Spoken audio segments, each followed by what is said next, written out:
¿Puede ponerse de pie el verdadero Jesús, por favor? En las galerías de arte de este mundo existe un sinnúmero de retratos de Jesús. Estas representaciones a menudo son tan dispares que son de escasa ayuda para obtener una imagen precisa de cuál era el aspecto de Cristo durante el período de su encarnación. Esta multiplicidad de imágenes se equipara con la extendida confusión acerca de la identidad de Jesús que existe hoy en el mundo. Necesitamos a Cristo, el verdadero Cristo. Un Cristo nacido de vanas especulaciones o creado para encajar en los modelos de los filósofos sencillamente no resulta. Un Cristo reciclado, un Cristo producto de la transigencia, no puede redimir a nadie.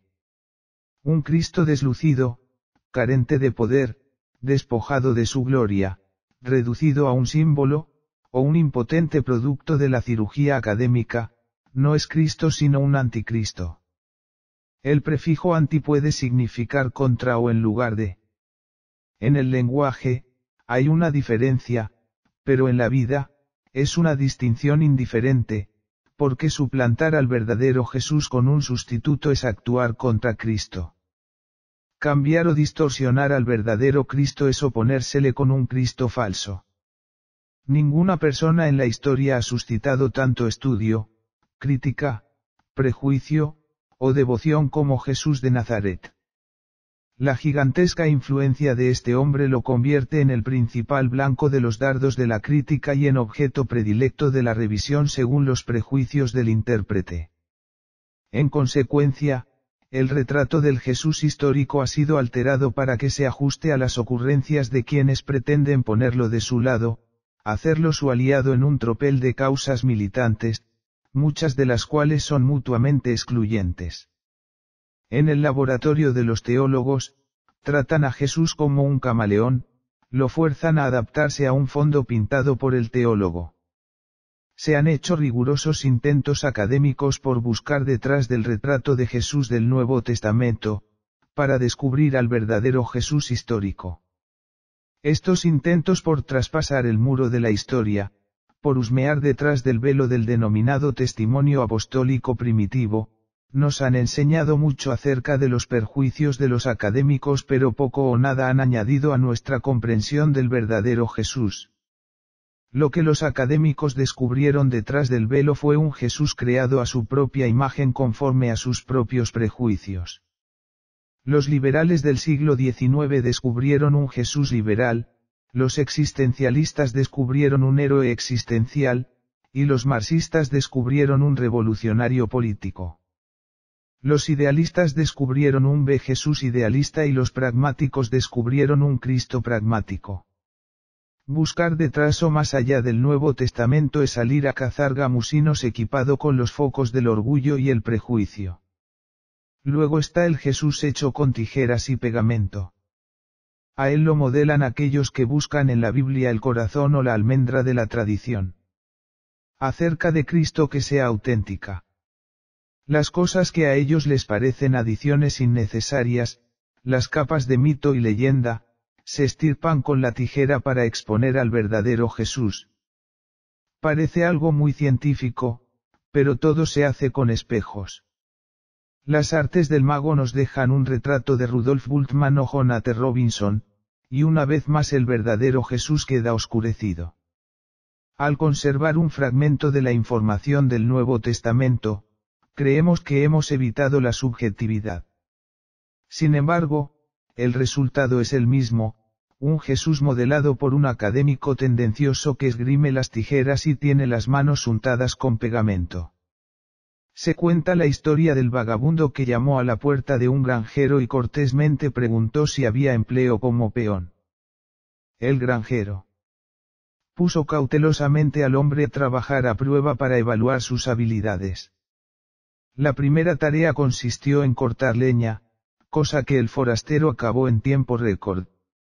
La siguiente tarea fue arar los campos, lo cual realizó en unas cuantas horas.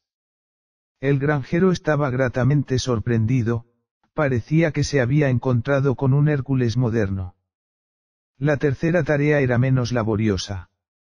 El granjero llevó al trabajador al granero, le mostró un gran montón de papas y lo mandó a que las ordenara en 2 montones, las de primera calidad debía ponerlas en un recipiente, y las de menor calidad en otro. El granjero sintió curiosidad. Cuando su prodigioso jornalero no informó de su trabajo con la misma rapidez de las tareas anteriores. Después de varias horas, el granjero fue al granero a investigar. No había ningún cambio notorio en el montón de papas. Un receptáculo tenía 3 papas y en el otro había solo 2. ¿Cuál es el problema?, preguntó el granjero. ¿Por qué te mueves tan lento? En la cara del empleado se dibujaba una mirada de derrota, mientras levantaba las manos y respondía, lo difícil en la vida son las decisiones. El método de las tijeras y el pegamento padece del problema de determinar de antemano qué es auténtico y qué es mito en el retrato bíblico de Jesús. Lo que Bultmann arroja al tarro de las cáscaras, otro académico lo pone en el tarro de las almendras. Lo que Bultmann considera medular, otro lo descarta como algo inferior. La evidencia es convincente. El problema es simple. No radica en los mediocres informes de los autores del Nuevo Testamento o los descuidados documentos de historia que llamamos evangelios. Fue Emil Brunner, el teólogo suizo, quien desenmascaró al liberalismo del siglo XIX. El veredicto de Brunner fue tan simple como provocativo. El problema, dijo él, es la incredulidad.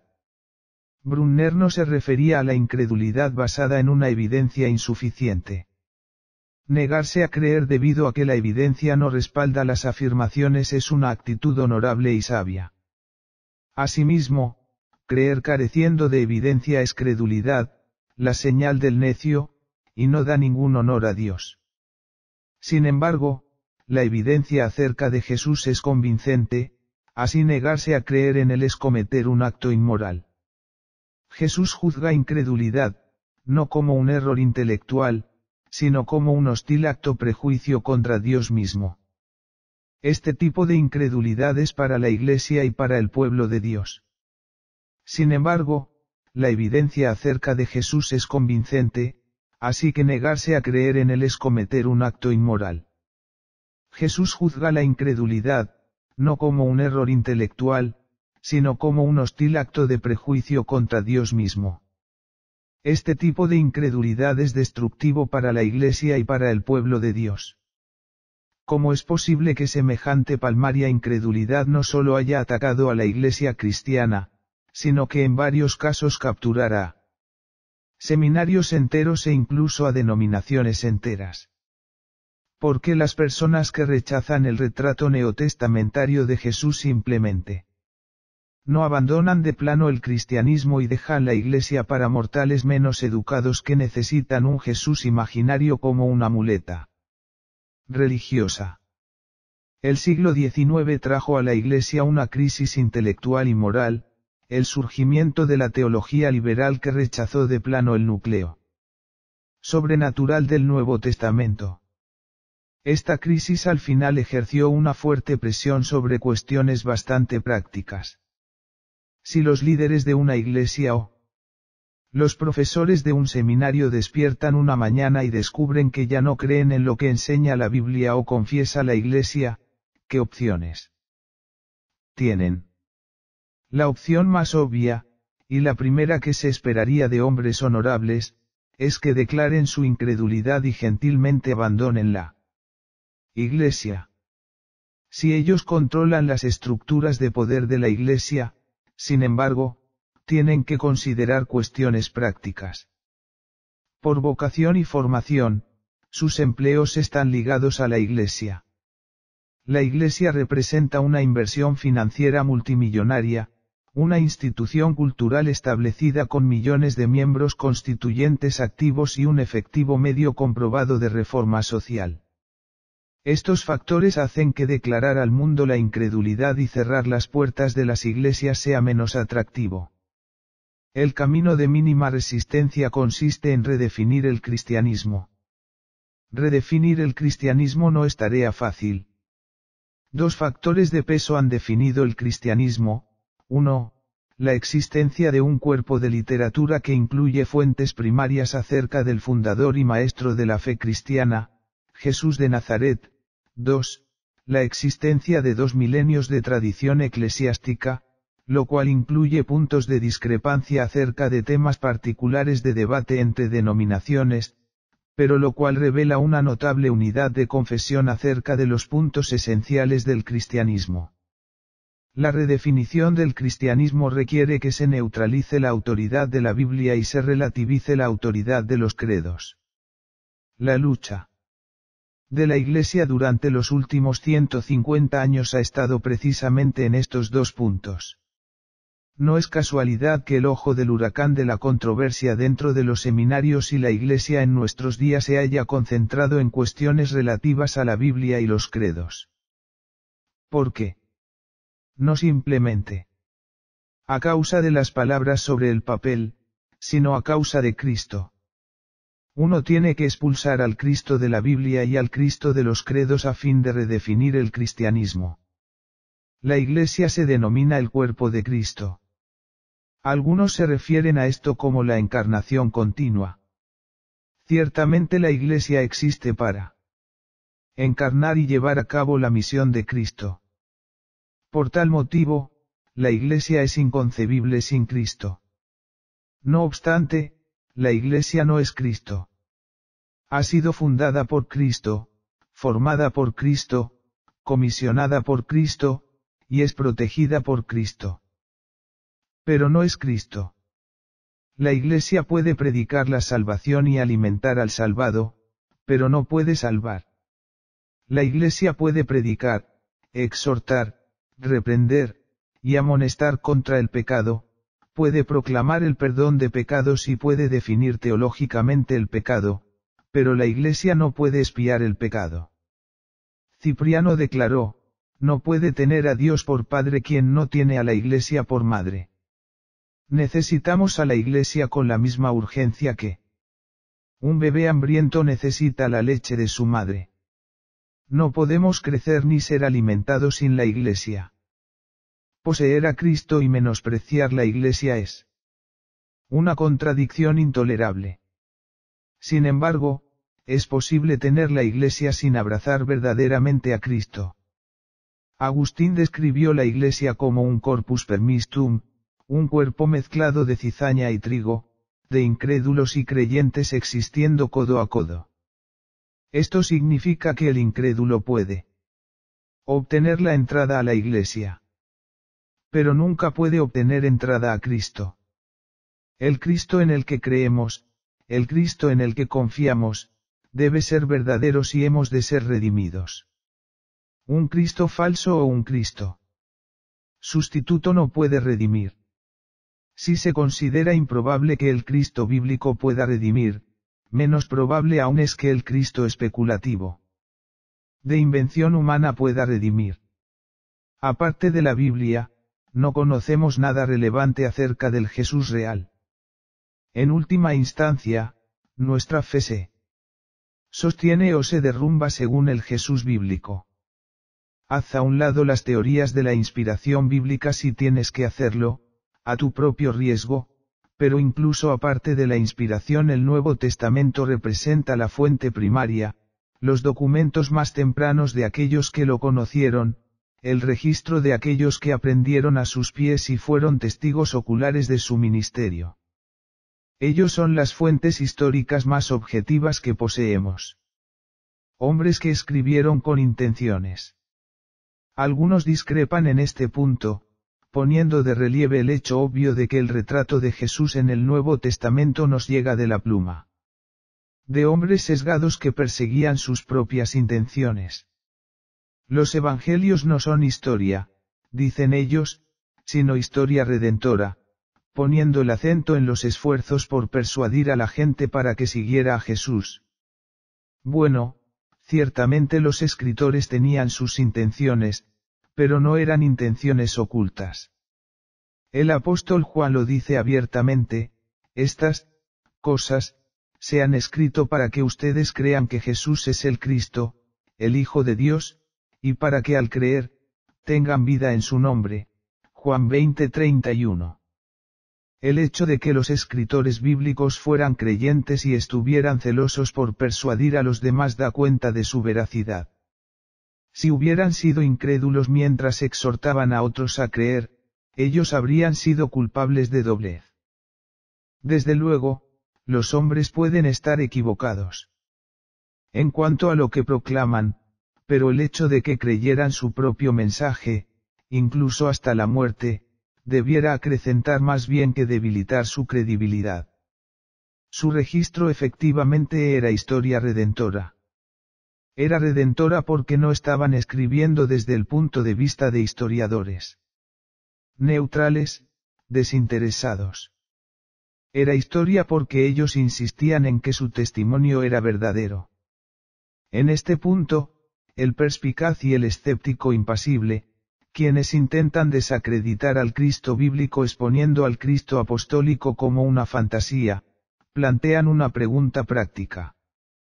Ellos aducen que si los asociados más cercanos a Jesús estaban sesgados, en el sentido de que eran creyentes, la ardua investigación académica para descubrir al Jesús real tiene poco sentido. Si todo lo que sabemos acerca de Jesús se conoce gracias al testimonio de los apóstoles, si ellos son la pantalla a través de la cual debemos observar para verlo, entonces nuestros esfuerzos parecen vanos. La respuesta es que el Jesús histórico no vivió en un vacío, a él lo conocemos al menos en parte por la forma en que transformó a quienes lo rodeaban. Yo quiero conocer al Jesús que radicalizó a Mateo, que transformó a Pedro, que dio vuelta al revés a Saulo de Tarso en el camino a Damasco. Si estos testigos directos no pueden llevarme al verdadero Jesús, ¿quién puede hacerlo? Si no es a través de los amigos y los seres queridos, ¿cómo se puede conocer a alguien? Si los apóstoles no pueden llevarme a Jesús, mis únicas opciones son escalar la fortaleza del cielo mediante un completo subjetivismo místico. Abrazando la más añeja de todas las herejías, el gnosticismo, o pasarme al campamento de los escépticos que expulsan definitivamente a Jesús del ámbito de la verdad significativa. Denme al Cristo bíblico o no me den nada. Háganlo deprisa, por favor, pues las demás opciones no me dan nada excepto la frustración de una laboriosa investigación estéril. Jesús dijo, ¿por qué de qué le sirve a uno ganarse todo el mundo, si pierde su alma? ¿O qué puede dar uno a cambio de su alma? Marcos 8:36-37, Jesús le pone un elevado precio al alma humana. Yo lo agradezco. Me gusta pensar que mi alma tiene valor, y detestaría despilfarrarla en un Cristo vacío, un Cristo de la especulación subjetiva. Sin embargo, eso es lo que hacemos cuando nos aferramos a algo inferior al Cristo real. Estamos jugando con almas humanas, nada menos que las almas por cuya redención Cristo derramó su vida. Una imagen real de Jesús. Existen distintos métodos que podríamos utilizar para conseguir nuestra imagen de Jesús. Podríamos examinar los credos clásicos de la Iglesia, y adquirir así un valioso conocimiento acerca de la sabiduría colectiva de las edades. Podríamos restringir nuestra investigación a la teología contemporánea en un intento por estudiar a Jesús a la luz de nuestra propia cultura. O podríamos probar suerte en nuestra propia creatividad y producir una nueva mirada especulativa. Yo opto por mirar a Jesús según como nos lo presenta el Nuevo Testamento. Aun si uno rechaza el carácter revelacional de la Biblia o su inspiración divina, tiene que enfrentar un hecho ineludible: prácticamente todo lo que sabemos acerca de Jesús está registrado en la Escritura. Los escritores del Nuevo Testamento son las fuentes primarias de nuestro conocimiento de Jesús. Si ignoramos o rechazamos estas fuentes, lo que nos queda es especulación y nada más que especulación. Hacemos eco del grito de Erasmo, ad fontes. A las fuentes, mientras concentramos nuestra atención en el Nuevo Testamento. Sin Importar las ventajas que puedan darnos 2000 años de reflexión teológica, esos años nos alejan de la respuesta virginal de los contemporáneos de Jesús que lo conocieron, que caminaron con él, que lo observaron en acción, y que lo interpretaron desde la perspectiva de la escritura del Antiguo Testamento. Los propios escritores bíblicos son las fuentes primarias, y es su retrato de Jesús el que debe tener prioridad en cualquier estudio serio de esta persona. Aparte de los escritores del Nuevo Testamento, no hay más que 3 párrafos de literatura escritos en el siglo I acerca de la persona y obra de Jesús. Cuando regresamos a las fuentes bíblicas, reconocemos que cualquier intento de comprender a Jesús debe tener en cuenta los peligros que impone nuestra propia mente. Aunque el Nuevo Testamento no es un producto del siglo XXI, quienes lo leemos hoy sí lo somos. Todos nosotros en alguna medida hemos estado expuestos a la idea de Jesús desde niños, aunque no sea de otra fuente más que de los simples arreglos que vimos en los pesebres navideños en la época festiva. Aunque puede que no tengamos un conocimiento exhaustivo del Jesús bíblico, tampoco es un desconocido para nosotros. Cada persona alfabetizada tiene alguna información acerca de Jesús y alguna opinión acerca de él. Puede que nuestras opiniones estén de acuerdo con el retrato bíblico o puede que no, pero llevamos esos supuestos al texto y a veces nos formamos una actitud prejuiciosa que dificulta que escuchemos lo que decían los contemporáneos de Jesús. También debemos tener presente que Jesús no es una mera figura de interés histórico a quien podamos estudiar con indiferencia. Estamos conscientes de las afirmaciones de que Jesús es el Hijo de Dios, el Salvador del mundo. Nos damos cuenta de que respecto a él debemos tomar una decisión a favor o en contra. También estamos conscientes de que muchos creen que una decisión tal determina nuestro destino eterno. Sentimos que hay tanto en juego en nuestra comprensión de Jesús que debemos abordar la interrogante no con indiferencia sino entendiendo. ¿Quién es Jesús? Es una cuestión de suma relevancia para cada uno de nosotros. Que Jesús plantee a mi vida una afirmación absoluta o no, es algo que no puedo ignorar inteligentemente. Los escritores del Nuevo Testamento nos proporcionan un relato de testigos oculares acerca de Jesús de Nazaret. Lucas comienza su Evangelio con las siguientes palabras. Excelentísimo Teófilo, muchos han tratado ya de relatar en forma ordenada la historia de los sucesos que ciertamente se han cumplido entre nosotros, tal y como nos los enseñaron. Quienes desde el principio fueron testigos presenciales y ministros de la palabra. Después de haber investigado todo con sumo cuidado desde su origen, me ha parecido una buena idea escribírtelas por orden, para que llegues a conocer bien la verdad de lo que se te ha enseñado. Lucas 1:4. Pedro añade la siguiente declaración. Porque, cuando les hicimos saber que nuestro Señor Jesucristo vendrá con todo su poder, no lo hicimos siguiendo fábulas artificiosas, sino como quienes han visto su majestad con sus propios ojos. 2 Pedro 1:16. Los registros bíblicos afirman ser relatos de primera mano que nos han llegado de parte de hombres que estaban consciente y abiertamente comprometidos a seguir a Jesús. Veamos brevemente el testimonio de aquellos que lo conocieron, lo amaron, y dieron la vida por él.